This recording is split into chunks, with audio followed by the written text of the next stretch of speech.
हे अत्यंत दुर्दैवी आहे की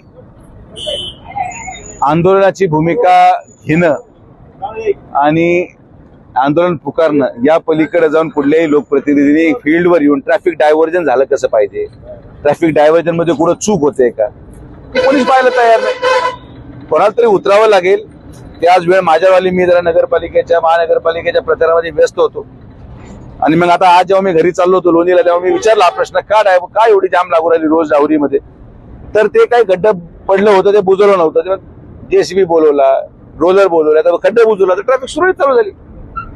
ट्रॅफिक डायव्हर्जन कशी केली पाहिजे, डायव्हर्ट केल्यानंतर होमगार्डची आवश्यकता आहे, होमगार्डची उपलब्धता नाही, कोणी कोणाला ऐकायला तयार नाही, जो तो आपल्या मनमानीने पुढे गाडी घालतो, अशी शिस्त लागू शकत नाही.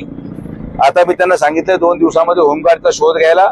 होमगार्डच्या पगाराला जर पैसे नसतील तर मी व्यक्तिगत 5-6 लाख रुपये खर्च करतो पगारावर आणि लोकांना त्या होमगार्डचं ऐकावं लागेल.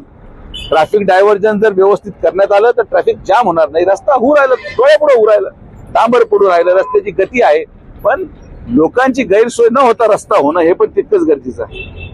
तर तीच भूमिका माझी आहे. आता आम्ही जमिनीवर उतरलेलो आहोत, फील्ड उतरलेलो आहोत. कधी कधी काय असतं, आपण लोकांना संधी देतो पहिलं काम करायची. ज्याला लोकांनी निवडून दिले अपेक्षेने त्यांनी काम करणं अपेक्षित आहे. आता निवडून आलेला माणूस करत नसेल तर पडलेल्या माणसाला काहीतरी करावं लागेल म्हणून मी लागलोय कामाला. तर राहुरीची जनतेला विनंती आहे की थोडं संयमाने घ्या सगळ्यांनी. जे होमगार्ड आपल्याला ट्रॅफिक डायव्हर्जन देणार आहे त्या ट्रॅफिक डायव्हर्जनच्या अनुसार आपण गाडी वाहतूक सुरळीत करावी.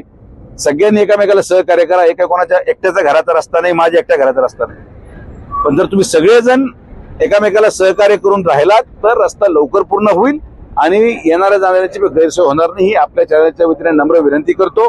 राहुरीचं सदैव प्रेम हे आमच्या परिवारावर राहिलेलं आहे आणि म्हणून त्या विश्वासाने मी सांगतो की राहुरीची जनता माझं ऐकेल आणि सगळ्या ठेकेदारांना सहकार्य करून आपल्याला पुढे जावं लागेल. धन्यवाद.